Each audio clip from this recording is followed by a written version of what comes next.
네, 여러분 뵙게 돼서 반갑습니다. 저하고 양정하고는 이렇게 아무런 인연이 없긴 한데요. 제가 옆에 이렇게 사기동에서 살던 사람이라 양정은 늘 지나가는 동네, 서면 가면서 지나가는 곳, 뭐 그 이상의 의미는 없었던 것 같아요. 예. 제가 고등학교 때까지 사기동에서 살다가 서울로 올라갔었고요. 그래서 이제 이곳에는 뭐 가족도 안 계셔서 올 일이 자주는 없지만 그래도 놀던 곳이라 이제 부산에 올 때는 좀 이제 고향에 오는 느낌이 살짝 드는 그런 마음인데, 그래서 제가 놀던 동네에 이렇게 옆 동네에서 교회를 다니시는 분들이니까 그래도 이렇게 조금 더 반가운 마음으로 여러분들 얼굴을 대합니다. 요즘에 우리 부산에서는 이렇게 청년들이 어떻게 사는지 전혀 모르는데 또 이렇게 한번 와서 이렇게 툭 던지고 가면 또 이제 이게 도움이 될 수도 있고 또 이렇게 도움이 안 될 수도 있고. 오늘 로마서 말씀을 같이 읽으면서 이렇게 기본적인 얘기를 좀 이렇게 해보고 싶습니다. 제가 제목으로는 구원에 이르는 믿음이라고 이제 제목을 붙였는데요.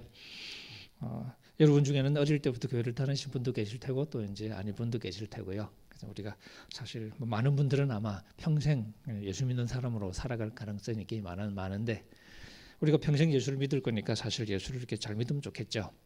그런 이제 우리가 성경을 가지고 살아가고 성경을 읽으면서 아마 평생 살 텐데, 그럼 성경을 또 잘 읽으면 좋을 테고, 그죠? 성경 말씀을 잘 이해하면 좋을 텐데 생각보다는 좀 우리가 그게 잘 안 되는 것 같아요. 그래서 오랫동안 교회 다니고 하신 분들도 성경책만 펴면 자신이 없어지고, 목사님한테 여쭤볼게요, 뭐 이러고 나와야 되고, 뭐 그럼 좀 곤란하잖아요.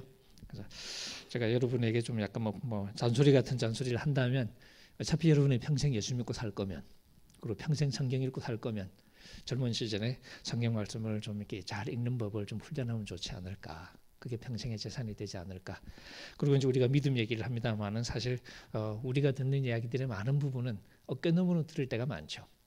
우리가 이 기독교인으로 살아가고 신앙생활을 하지만 우리가 신앙에 대해서 배우는 많은 지식이 카더라 통신.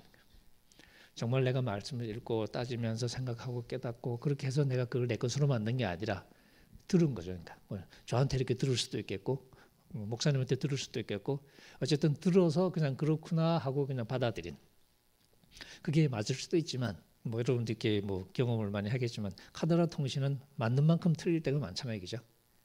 이렇게 배우는 게 항상 옳지는 않을 수도 있습니다. 그리고 또 여러분의 삶에 또 이렇게 맥락이 또 사람마다 다르잖아요, 그죠?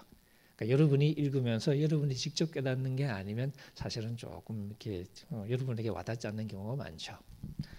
그래서 여러분이 말씀을 여러분 나름대로 묵상하고 궁리하고 따지고 또 찾아보고 뭐 하면서 이게 이런 말씀이었구나 하는 깨달음을 좀 쌓아가는 연습, 그게 평생 재산이 되리라는 생각이 들어요. 그래서 여러분에게 그런 좀 부탁을 좀 드리고 싶고요. 오늘 믿음에 관해서 얘기를 하는데 제가 자랄 때하고 이제 비교를 해보면 우리 교회에서 믿음을 얘기하는 가장 그 중요한 문맥, 그러니까 믿음이라는 단어를 많이 쓰잖아요, 그죠? 근데 어떤 맥락에서 이 믿음을 많이 쓰는지를 쭉 이제 살펴보면 제가 이렇게 자랄 때는 그랬던 것 같아요. 특히 이제 성경 공부나 이제 그런 교리 공부할 때 우리가 하나님이 주시는 구원을 우리가 누리는데 그 구원이 우리의 노력이나 우리의 행위 때문이 아니라 믿음으로 되는 것이다. 혹은 또 이제 말이 바뀌어서 우리의 행위 때문이 아니라 하나님의 은혜로 되는 것이다. 그런 얘기를 많이 들었고 그게 이제 믿음이 가장 자주 등장하는 문맥이었던 것 같아요. 그래서 그게 맞냐 하고 질문을 이렇게 던지면서 성경을 읽으면 그렇게 간단하지가 않죠. 행위가 없이 구원받는다 하고 말하긴 쉬운데 성경 읽으면 또 그게 아니거든요, 그죠? 그래서 여러분 뭐 이 신약 성경 읽는다고 치면 마태복음부터가 예수님이 그렇게 얘기를 안 하시잖아. 마태복음은 이렇게 큐티하기가 상당히 좀 불편하지 않나요? 마태복음에 예수님은 굉장히 까칠하시거든요. 조금 무서워, 그죠? 경고도 많이 하고 협박도 하시고 제대로 안 하면 꽝이다, 뭐 그런 얘기 하시고. 그러니까 이제 그런 말씀 읽으면서는 이게 사실 뭐 우리의 행위가 아니라 은혜로 믿음으로 이런 얘기를 연결하기 쉽지가 않겠죠. 그런 면에서 우리가 막연한 상태로 혹은 정리가 되지 않은 상태로 지나갈 때가 참 많은 것 같아요. 근데 우리가 정리되지 않은 생각을 가지고 있으면 우리가 그 생각을 신념으로 삼고 살 수는 없잖아요, 그죠? 우리 행위가 필요할까 필요하지 않을까 이런 문제에 대한 답이 없어요. 오락가락해. 오락가락하면 우리 인생도 오락가락하겠죠. 어떤 때는 행위 필요 없어, 뭐 그렇게 이렇게 살다가 어떤 때는 필요해, 그러고 살다가, 그죠? 그러니까 이게 우리가 복음에 대한 선명한 확신이 없으면 우리가 복음에 이끌리기가 쉽지 않겠죠. 우리가 먼저 복음의 능력으로 살아가고 싶다는 고민을 만약에 한다면 일단 우선돼야 될 게 복음을 내가 분명하게 깨닫고 확신하는. 그래서 이거구나 할 수 있는. 그러니까 이해가 선행이 돼야 되는데 이해가 선행이 안 되니까 믿음이 잘 안 생기는 거죠. 가끔 교회에서 이제 무조건 믿어라 이런 얘기를 들어본 적이 있을지 모르겠는데 사실 그것만큼 말도 안 되는 소리도 없죠. 사람은 무조건 못 믿거든요. 믿는다는 것은 뭐예요? 설득당했다는 뜻이거든요. 뭔가를 믿는다는 것은 내가 설득을 당한 거니까. 그래서 그렇구나 하게 된 거죠. 그러니까 무조건은 안 되는 거예요. 그러니까 설득이 안 되면 이렇게 되죠. 그러니까 무조건 믿으라는 얘기는 따지지 말고 내가 하는 대로 따라와. 뭐 이런 의미는 될 수 있어요. 그러니까 정치적인 구호는 될 수 있지만 신앙의 언어가 될 수는 없겠죠. 결국 이제 여러분에게 중요한 것은 설득을 당해야지. 그러니까 설득을 당하려면 이해가 돼야 되겠죠. 그래서 여러분이 그거구나 하고 여러분이 아무 주저 없이 붙잡을 수 있는 그런 확신. 물론 그런 확신의 이제 출발점은 여러분이 말씀을 이제 천천히 읽으면서 그 말씀을 깨닫는 그런 과정이 되겠죠. 그러다 보면 내가 들었던 게 좀 아닌 것 같은데 하는 경험을 사실은 많이 하게 됩니다. 그래서 기존에 좀 잘못 생각해 왔던 것을 벗겨내는 과정. 그 과정이 배움의 중요한 과정인데 여러분이 젊은 시절에 그런 걸 많이 해주시면 좋지 않을까. 그래서 여러분이 시간이 지나면서는 정말 복음에 대한 선명한 이해를 품고서 그걸 가지고 살아가려고 애를 쓰는 그런 사람들이 되어주시면 그래야 우리 한국 교회가 희망이 있지 않을까. 교회 욕 많이 먹는 거 아시죠? 달라져야 될 텐데 그죠? 욕한다고 달라지지는 않잖아요, 그죠? 망하기는 해요. 망할 거예요. 근데 망하고 새로 안 날 수도 있잖아. 근데 새롭게 이 한국 교회가 새로워지려면 이제 새로운 이제 희망이 있어야 되는데 그죠? 싹이 나야 되는데 그러려면 잘 준비가 돼야 되겠죠. 그러니까 여러분이 하기 따라서 우리 한국 교회가 아주 망하든지 아니면 껍데기는 망하지만 새로운 싹이 나서 훨씬 더 건강하고 규모는 작겠지만 훨씬 더 건강한 생명의 공동체로 세워질지 어쩌면 그런 것은 지금 우리 젊은 세대들이 어떻게 준비하냐에 따라서 달라지지 않을까 그런 생각을 해봅니다. 아브라함 얘기를 잠깐 하겠습니다. 제가 이렇게 뭐 특강이라고 그러는데 사실 시간이 많지가 않아서 이제 짧게 말씀을 이렇게 드릴게요. 사도 바울이 아브라함을 두고서 이제 얘기를 이렇게 하는 게 두 가지가 있습니다. 아브라함을 왜 얘기하냐면 지금 유대인을 상대로 말을 하고 있다고 지금 생각해 보죠. 유대인에게는 아브라함이 전부거든요. 아브라함에게 말을 대면 말이 되는 거니까. 아브라함으로 설명 못하면 다 거짓말이야. 그래서 사도 바울이 믿음으로 의롭다 하심 받는다 하는 얘기를 하면서 아브라함 가지고 설명을 합니다. 그런데 이 믿음으로 의롭다 하심 받는다는 얘기를 할 때 가장 먼저 하고 싶은 얘기 중에 하나가 뭐냐면 이게 공평하다는 거죠. 바울이 이 편지를 쓸 당시는 지금 우리하고는 달라서 그 당시에는 또 그 당시에 문제가 있었겠죠. 그 당시 교회의 문제가 뭐였냐면 원래 기독교는 여러분도 아시지만 이제 예수님이 태어나고 그죠? 예수님이 사역을 하고 그 다음에 많은 사람들이 예수님을 추종하기 시작하죠. 그리고 어느 시점이 되면 그 예수님이 메시아라고 확신을 하게 됩니다. 메시아는 구약 성경에 말한 것처럼 하나님이 이제 보내주기로 약속하신 분이잖아요, 그죠? 그 메시아가 뭐라 할 거냐면 마태복음에 나오는 것처럼 자기 백성을 구원하는 사람. 그러니까 이스라엘이 지금 앞제 아래 있잖아요, 그죠? 앞제 아래 있는데 그게 뭐냐면 하나님이 심판한 거거든. 하나님이 택한 백성이 유대인인데, 그죠? 그래서 유대인을 하나님의 이제 나라로 삼았는데, 근데 얘들이 말을 안 들었어, 까불었어. 그래서 하나님께 벌을 받았죠. 그래서 포로가 되고 그게 난리가 났단 말이죠. 근데 하나님이 약속을 주십니다. 내가 언젠가는 메시아를 보내주겠다. 근데 그 메시아가 제가 좀 거칠게 이제 설명하는 거예요. 그 메시아가 너희를 다시 건져줄 것이다. 이방의 압제에서. 그래서 누가복음 같은 데도 보면 처음에 이제 세례요한 태어나고 예수님 태어나고 그 무렵에 이제 쭉 노래도 부르고 그러거든요. 거기 보면 이방의 압제로부터 우리를 건져내실 분으로 나옵니다. 그 메시아. 그러니까 예수님 메시아가 누구냐면 이스라엘 백성을 외국의 압제로부터 건져내는 분이에요. 그러니까 하나님이 자기 백성, 그러니까 유대인이죠. 자기 백성을 건져내기 위해서 그 백성의 메시아를 보내주신 거거든. 근데 이제 그 중에서 예수님을 믿는 사람은 이제 구원을 받는 거고 아니면 꽝이고 이런 거예요. 그러니까 처음 이제 교회가 생겼죠. 예루살렘에 교회가 생겼습니다. 예수님이 십자가에 돌아가시고 그 다음에 제자들은 부활하신 예수님을 만나죠. 그리고 부활하신 예수님을 만나면서 교회가 채워졌어요. 그게 이제 예루살렘 교회예요. 사도행전에 나오는 것처럼. 그러니까 그 얘기는 전부 이제 유대인들 얘기죠.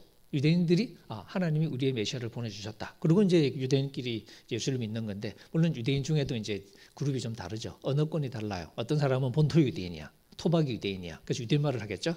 근데 그 당시에도 밖에서 사는 유대인들이 많았거든요. 특히 바벨론 포로 이후에 뭐 이집트의 알렉산드리아나 터키, 지금 시리아의 안디옥이나 혹은 뭐 터키 지역이나 여러 지역에 이미 이제 유대인들의 공동체가 많았습니다. 그 디아스포라 유대인들이라고 그러죠. 그 사람들이 이제 거기 살다가 또 그 동네 말을 배우고, 또 이제 그 동네, 그 당시 이제 알렉산더 이후에 이제 헬레니즘 시대라고 그러죠. 그 당시에 이제 공용 언어가 이제 헬라어니까, 지금은 그리스, 그리고 이제 뭐 지금 그리스하고 따라 좀 옛날 이제 그리스겠죠. 우리 신약 성경이 이제 헬라어로 쓰여져 있지 않습니까, 그죠? 그 헬라어를 말하는 사람들, 그러니까 유대 언어는 잘 몰라요. 유대인이지만 밖에서 살다 왔으니까 마치 미국 교포가 한국어를 못하는 거 비슷한 거죠. 그러다가 다시 이제 유대 땅으로 다시 돌아와서 사는 거예요. 돌아와서 살지만 유대 말을 못하잖아. 그러니까 이제 이 유대인이지만 그룹이 사실 좀 갈라지죠. 본토 말을 쓰는 토박이 유대인하고 밖에서 놀다 들어온 유대인하고. 그래서 하나는 히브리파라고 부르고 하나는 헬라파라고 부릅니다. 그게 예루살렘 교회가 구성이 되어 있는데, 근데 이제 문제는 뭐냐면 그렇게 쭉 그냥 가면 좋은데 어느 시점부터 교회에 유대인 아닌 사람들이 들어오기 시작하죠. 유대인 아닌 사람들. 그러니까 유대인들은 그 당시는 이제 남성 중심 사회였으니까 이제 유대인 그러면 이제 대표적인 표현 중에 하나가 할례자, 할례라는 말이죠. 요즘으로 치면 포경 수술인데 유대인에게는 가장 중요한 의식 중에 하나죠. 그래서 할례자, 무할례자 이렇게 구분하죠. 근데 이 무할례자들이 교회에 이제 들어오기 시작하는데 대거 교회로 들어오는. 이게 이제 교회에 새로운 문제가 생겨요. 옛날에는 하나님 백성, 그러면 유대인이잖아요, 그죠? 당연히 유대인이죠. 할례 받은 사람이죠. 뭐 말할 것도 없지. 근데 할례 안 받은 사람들이 교회에 들어오기 시작하니까 질문이 생기는 거니까. 예수를 믿어서 우리가 하나님 백성 되는 건 알겠는데, 그러면 옛날에 우리가 생각했던 것처럼 여전히 유대인이 돼야 되는 거냐, 아니면 유대인은 안 돼도 되는 거냐. 하나님의 백성이 원래는 유대인이었거든. 근데 이제 와서는 어떻게 해요? 유대인이 될 필요가 있을까요? 없을까요? 라고 물으면 쉽지가 않죠. 누가 하나님의 백성이지? 원래 유대인이지. 그럼 할례는 받아야지. 한쪽에서는 이미 예수 믿었는데, 이미 성령도 받았는데 하나님도 인정해 주신 거 아닌가? 그럼 굳이 뭐 그거 해야 되냐? 아픈데. 뭐 이럴 수 있겠죠? 생각하기 나름이죠. 그래서 교회 내에서도 사실은 이것 때문에 심각한 논쟁이 벌어집니다. 이게 이제 사도행전 15장에 보면 기록이 되어 있죠. 그래서 교회가 최종적인 결론을 어떻게 내리냐면 이방인들에게 유대인이 되게 할 필요가 없다는 거죠. 이방인이 이방인으로 구원받을 수 있다는 거죠. 이게 유대인들로서는 이게 혁명적인 결론이에요. 하나님의 백성이 유대인이 아니라는 결론 내기가 쉽지가 않거든요. 그런데 이런 결론을 교회가 내렸지만 어떤 사람은 이게 동의가 안 되는 거니까. 그래도 유대인이라야지. 그래도 할례자라야지. 그런 고집을 끝까지 핍니다. 사도 바울은 바로 거기에 대해서 이제는 그렇지 않다. 하나님은 할례자나 무할례자나 모두 다 믿음으로 의롭게 해주신다. 그게 로마서 사실은 전반부에서 바울이 얘기하는 가장 중요한 논점 중에 하나입니다. 우리가 17절부터 읽었는데요. 17절을 살짝 보시면 4장 16절이요. 그러므로 상속자가 되는 그것이, 상속자는 궁극적으로는 구원의 상속자를 말하는 건데요. 은혜에 속하기 위하여 믿음으로 되나니. 왜 믿음으로라고 이렇게 얘기하냐면 다른 조건이면 안 되잖아요. 이게 공짜라야 되거든. 공짜라야 되니까 다른 조건을 걸면 안 되죠. 그래서 믿음으로 한다는 거죠. 믿음으로 그러면 다른 아무 조건도 필요 없으니까. 그래서 하나님이 은혜로 하신다는 거죠. 그래서 믿음으로 된다. 그래서 이는 그 약속을 모든 후손에게 굳게 하려고. 모든 후손, 이게 모든이라는 단어를 의도적으로 쓴 겁니다.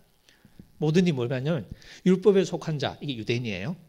유대인에게뿐 아니라 아브라함의 믿음에 속한 자. 그러니까 율법에 속하지 않았으면서도 믿음을 갖게 된 사람들이 있죠. 그 사람들에게도 해당되기 위해서. 이게 사실 이 로마서 4장 앞부분은 다 그 얘기입니다. 할례 받은 사람뿐만 아니라 할례 받지 않은 사람들도 믿음으로 의롭다 하심 받을 수 있다 하는 거죠. 근데 한쪽에서는 그래도 유대인이 돼야지. 이거 유대인 건데 라고 말하고 싶은 사람이 있었고, 바울은 이제 그 경계는 넘어가자. 그리스도 이후에는 그 경계가 이제 아무런 의미가 없다. 기득권을 내려놓으라는 거죠. 그래서 공평하다는 얘기를 처음에 한 것이고요. 그리고 이제 우리가 읽은 본문부터는 믿음이 우리를 의롭게 한다. 믿음이 우리를 구원에 이르게 한다.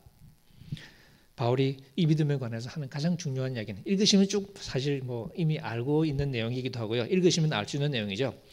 여러분 이미 아는 것을 한번 강조하고 이렇게 강조를 좀 해보죠.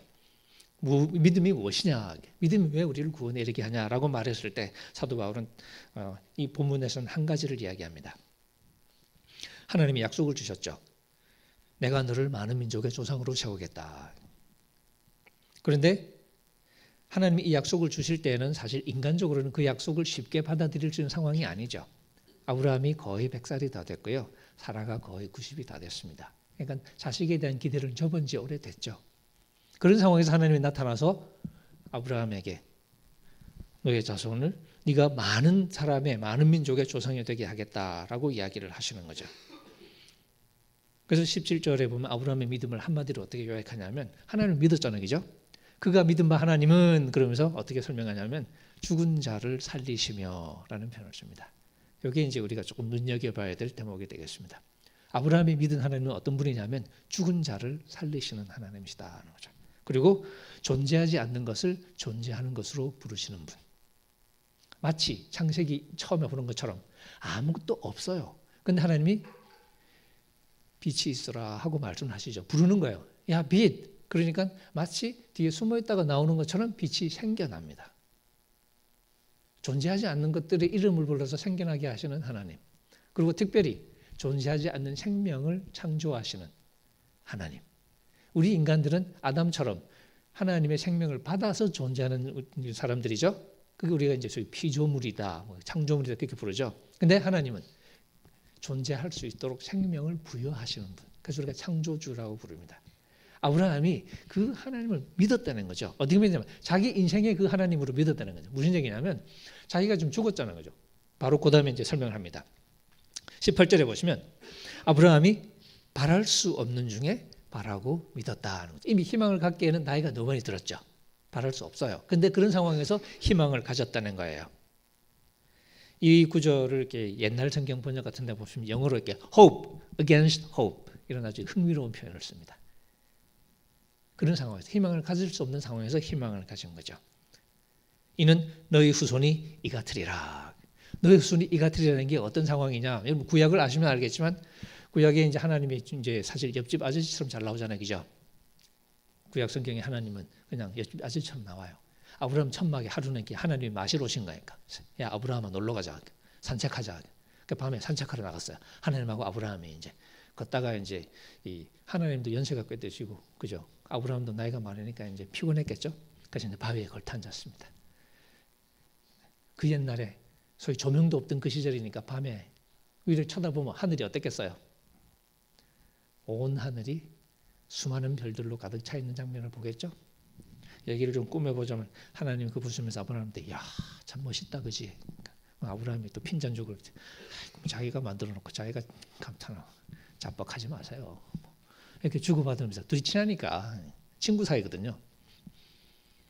하나님이 야 아브라함아, 예, 저거 한번 세어볼래? 둘이 친해요. 그래서 말을 좀 함부로 해요. 오해하지 마세요. 세어볼래? 그러니까 아브라함이 미쳤어요. 저걸 어떻게 세요? 그때 하나님이 너의 후손이 이와 같을 것이다. 그 얘기입니다. 그런데 그 말씀에 아브라함이 궁극적으로는 아멘 했다는 거예요. 둘 중에 하나일 것 같아요. 그 나이에 그 얘기를 듣고 아멘 했다는 얘기는 아브라함이 나이가 너무 많이 들었거나 맛이 갔거나 그러니까 그죠? 그게 아니라면 뭐가 있는 건데 그죠? 바울이 바로 그 얘기를 하는 겁니다. 그 약속을 믿었다는 게 무슨 얘기냐는 거죠. 이게 약속이라는 말이 그렇죠. 내가 아브라함한테 가서 할아버지 내가 아들 낳게 해줄게 라고 얘기하면 그게 약속일까요? 아니면 장난일까요? 농담일까요? 제가 우리 여러분 자매님들한테 내가 청와대 자리 하나 만들어줄게 라고 얘기하면 그 약속이에요? 농담이에요? 그럼 제가 어떤 사람인지 잘 모르시죠? 모르니까 답이 잘 안 올 텐데 여러분이 저를 아는 사람이면 제가 그 얘기했을 때 아멘 대신에 아마 웃었을 거예요. 전 청와대 아는 사람 하나도 없거든요. 제가 아무리 얘기해봐야 아무런 소용이 없는 것이. 근데 만약에 이제 어떻게 하다가 이렇게 문재인 대통령이 이렇게 지나가다가 이 교회에 들렀다. 그리고 여러분한테 내가 청와대 자리 하나 만들어줄게. 그랬다고 칩시다. 그럼 그건 약속이에요, 장난이에요? 차이가 뭐죠? 나도 문재인 아저씨만큼 착한 것 같은데. 차이가 뭐예요? 왜 하나는 장난이 되고 하나는 약속이 되는 거죠?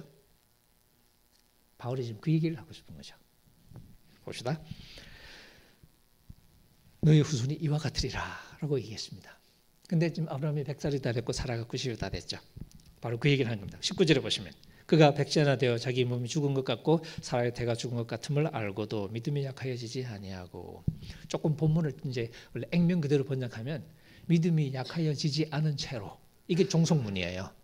믿음이 약하여지지 않은 상태로, 그 다음에 뭐가 나오냐면 자기 몸이 자기의 죽은 몸과, 자기 자신의 죽은 몸과 사라의 죽음을 뚫어지게 바라보았습니다. 이런 뜻입니다. 직시했다는 뜻입니다.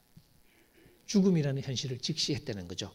근데 그게 끝났네 이게 아니고 믿음이 약해지지 않은 상태로 자기의 이 죽음의 현실을 바라보았다는 겁니다. 그러니까 현실을 무시하는 게 아니에요. 현실을 바라봅니다. 근데 바라보는데 믿음이 약해지지 않은 채로.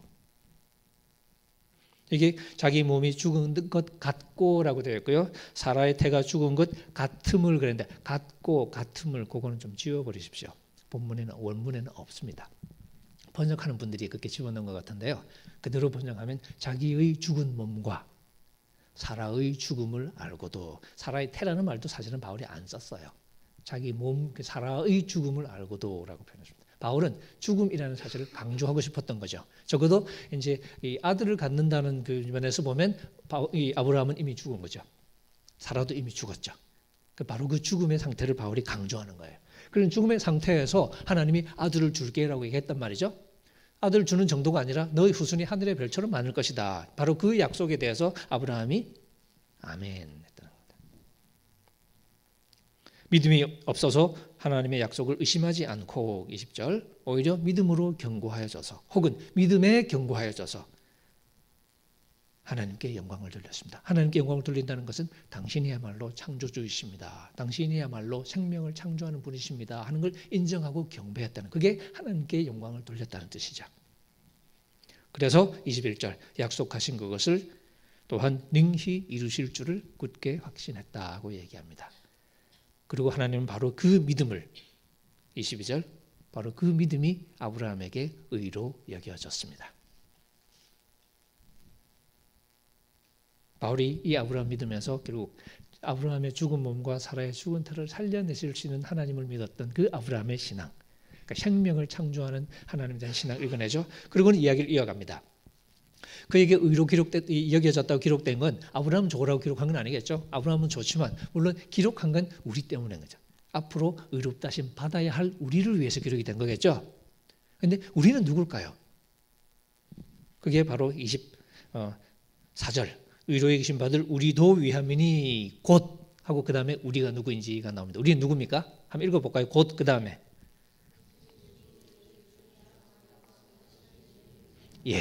우리도 믿습니다. 누구를? 하나님을 믿죠. 우리는 하나님을 어떤 분으로 믿어요? 참 좋으신 하나님, 좋으신 하나님, 좋으신 하나님, 참 좋으신 우리 하나님, 뭐 이렇게 믿나요? 그렇게도 믿죠. 하지만 그건 핵심은 아니죠. 우리가 믿는 하나님의 핵심은 여기 말한 것처럼 예수 우리 주를 죽은 자 가운데서 살리신 분을 믿는, 이게 우리의 믿는 거죠. 우리가 누구냐면 하나님 믿어요. 어떤 분으로? 예수 우리 주를 죽은 자 가운데서 살리신 분으로 믿는다는 겁니다. 요게 이제 우리 믿는 사람이 안 믿는 사람하고 갈라지는 대목이죠. 이게 믿는 사람들이 다른 사람 보기엔 조금 맛이 가는 대목입니다. 안 믿는 친구들이 볼 때 이제 그 교회 다니는 애들이 맛이 가는 대목이 있는데 가장 결정적인 대목이 바로 이 대목이에요. 뭐 살아나니 어떤지 뭐 이렇게 햇소리를 하기 시작하는 거니까. 근데 이게 기독교 신앙의 핵심이죠. 우리는 믿습니다. 하나님이 예수를 죽은 자 가운데서 살리셨다는 거죠. 근데 이 믿음이 보통 믿음이냐는 거죠. 아무 생각 없이 얘기하고 살지만 생각해 보세요. 그게 말이 되는 소리인지. 죽은 사람 살아날까요? 내가 여기서 이렇게 멀쩡하게 이렇게 여러분이 설교하고 있지만 사실은 5년 전에 제가 죽었던 적이 있다고 얘기하면 믿겠어요? 미쳤냐? 그러겠죠? 짐 싸서 나가지 않을까요? 못 믿잖아, 그죠? 그게 우리 현실이에요. 그리고 아브라함도 마찬가지고 그런 현실 속에 살아가요. 근데 그런 현실 속에서 하나님이 예수를 죽은 자 가운데서 살리셨다라고 말하면 우리가 그걸 믿을까요, 말까요? 근데 바로 기독교인들은 바로 그 믿음에 이른 사람들인 거죠. 실제로 초대교회 사도들은 부활하신 주님을 만났습니다. 그게 그 사람들의 인생을 뒤집어지게 만든 거죠. 부활하신 주님을 만났을 때 어땠을까요? 제가 부활의 충격이라는 표현을 자주 쓰는데 그 충격 때문에 교회가 생겨난 거거든요. 다 뿔뿔이 흩어졌다가 부활하신 주님을 만나면서 교회가 다시 모이고 그렇게 그 교회가 그렇게 아주 이렇게 강력한 생명을 가지고 이제 시작이 된 거죠. 베드로 보십시오. 얼마나 자신감이 넘쳐요. 나사렛 예수 그리스도의 이름으로. 그러면서 막 이제 이 환자 손잡아 일으키고 난리가 나잖아요. 이게 바로 초대교회가 자랑했던 생명의 능력이었던 거거든요. 그게 그 바닥에 뭐가 있냐면 하나님이 예수를 죽은 자 가운데서 살리셨다는 이 부활 사건에 대한 신념이 있는 거죠. 이게 기독교인과 비기독교인을 가르는 가장 중요한 관건 중에 하나입니다. 혹시 여러분이 밖에서 전도할 때 십자가 얘기 한번 해보면 어떠냐면 십자가 얘기하면 반발하는 사람이 별로 없어요. 왜? 그거는 말이 되거든. 문화적으로도 말이 되거든요. 누군가 하나가 희생해서 이렇게 전체가 살아나고 그런 얘기 신화에 보면 많이 나오죠. 신화뿐만 아니라 역사책도 많이 나와요. 그래서 십자가 얘기는 별로 거슬리지가 않아요. 근데 예수님 살아났다는 얘기 해보세요. 대화 끝. 바로 그 지점에서 어떤 면에서는 좀 더 본질적인 기독교의 신앙이 시작된다고 말할 수 있습니다. 믿는 사람들은 바로 이 대목에서 하나님이 정말로 예수를 죽은 자 가운데서 살리셨다는 사실을 믿게 된 사람들. 그리고 바로 그 생명의 가능성을 믿는 사람들. 하나님이 이제 새로운 생명으로 예수 그리스도의 십자가와 부활을 통해서 새로운 생명으로 우리를 찾아오셨다는 사실에 마음을 여는 사람들. 그리고 이 세상이 죽음으로 가득한 세상이고 이 세상이 힘든 세상이지만 하나님이 이 세상 한가운데서 생명의 이야기를 써나가기 시작하신다는 사실을 믿는 사람들. 그리고 그 생명의 이야기를 믿는 사람들이 모인 이 공간이 바로 교회라고 믿는 사람들. 그래서 우리가 모여서 그냥 우리 사이좋게 지내다 집에 가는 게 아니라 바로 이 생명에 대한 하나님의 약속을 서로 공유하면서 그 약속을 함께 나누면서 그 약속을 또 때로는 우리의 삶을 통해 확인하면서 그리고 새로운 생명을 끊임없이 꿈꾸면서 살아가는 사람들. 하나님이 우리 이 교회를 통해서 혹은 내 삶을 통해서 어떻게 새로운 생명을 만들어 가시는지를 궁금해하면서 그리고 그 생명을 묻고 그리고 그것을 경험하기 위해서 혹은 그걸 좀 더 분명히 우리가 깨닫기 위해서 노력하는 사람들. 그래서 그 우리 마지막이 뭐냐면 바로 그 예수의 부활에까지 우리가 참여하게 되는 것. 이게 사도 바울이 말한 목표였죠. 빌립보서에 보면 나옵니다. 그 그리스도의 그 부활의 능력을 내가 경험할 수 있기까지. 지금 우리가 그 생명의 이야기를 따라 살아가는데 그 생명의 이야기는 이 세상에서 잘 나간다는 의미의 생명이 아니죠. 진짜 생명. 세상이 가질 수 없는 새로운 능력을 가지면서 살아가는 거죠. 세상은 갑질 많이 하잖아요. 그죠? 세상의 권력으로 갑질하죠. 근데 진짜 힘이 뭘까요? 권력을 가졌는데도 갑질 안 하기 쉬울까요? 어려울까요? 무지무지 어려워요. 돈이 엄청 많은데 행세하지 않기가 쉬울까요? 어려울까요? 쉽지 않거든요. 그럼에도 불구하고 그렇게 거기에 휘둘리지 않을 수 있는 능력. 그런 면에서 새로운 능력을 갖게 되는 거죠, 우리가. 권력이 있는데 갑질 절대 안 해. 마치 권력 없는 것 같아. 그럴 수 있는 능력이 이게 쉽지가 않거든요. 그런데 그런 능력을 갖는 거죠. 하나님 우리에게 새로운 생명으로 찾아오시기 때문에. 이건 죽이는 능력이 아니라 함께 사는 능력. 다른 사람을 살리는 능력이죠. 생명의 능력인 거죠. 평화를 일구어내는 능력이죠. 생명을 만들어내는 것. 그걸 우리가 사랑이라고 부릅니다. 우리는 하나님이 예수님을 통해서 이 새로운 생명으로 우리에게 찾아오셨다는 걸 믿는 사람들이고 그리고 그 예수님을 통해서 우리 속에 새로운 생명의 드라마를 써나가기 시작한다고 믿는 사람들. 그리고 우리가 그 드라마의 배역으로 캐스팅됐다고 믿는 사람들. 그리고 여기에서 나의 배역은 무엇일까를 물으면서 내가 어떤 면에서 이 생명의 이야기를, 이 생명의 드라마를 내가 만들어가는 것인지를 묻고 그것을 좀 더 그럴듯하게 연기하기 위해서 좀 더 내가 충실하게 내 배역을 소화하기 위해서 애를 쓰고 또 준비하고 공부하고 하는 사람들이죠. 그게 우리 청년 그리스도인들의 모습이 되면 이 희망을 품고서 이 생명의 이야기가 써나가기를 좀 더 구체적으로 드러나기를 기대하면서 이게 바로 우리 그리스도인의 믿음입니다. 죽은 자를 살리시는 하나님. 그래서 세상은 죽은 자를 살리시는 창조주 하나님을 믿는 사람들과 죽음이 모든 것의 결론이라고 믿는 사람들로 갈라집니다. 아무리 힘들어도 혹은 아무리 세상이 뭐 같아도 보통 이렇게 X로 나오는 거 있잖아요. 그죠? 세상이 X 같아도 그래도 그것이 결국 가장 궁극적인 얘기가 아니라 죽은 자를 살리시는 하나님의 이야기가 궁극적인 드라마의 플롯이라는 것을 믿는 사람들, 그리고 그 생명의 이야기를 위해서 우리의 삶을 투신하는 사람들, 그런 사람들을 그리스도인이라고 부릅니다.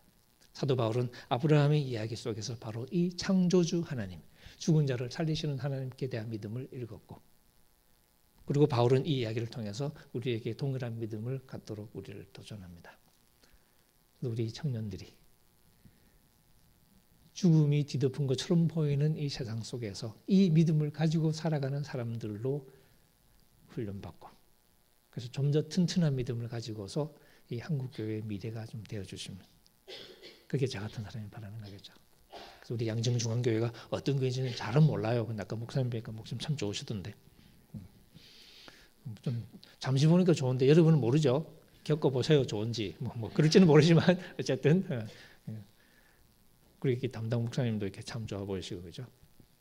이런 게 목사님과 더불어서 여러분이 정말 이 죽은 자를 살리시는 하나님을 향한 믿음을 굳게 가지고 이 믿음으로 모든 것을 풀어나가는 믿음의 용사들로 성장해 가시기를, 그리고 여기에서 다른 사람들이 해내지 못하는 생명의 이야기를 써나가는 그런 공동체가 되어주시기를 주의 이름으로 축원합니다. 한번 기도하겠습니다.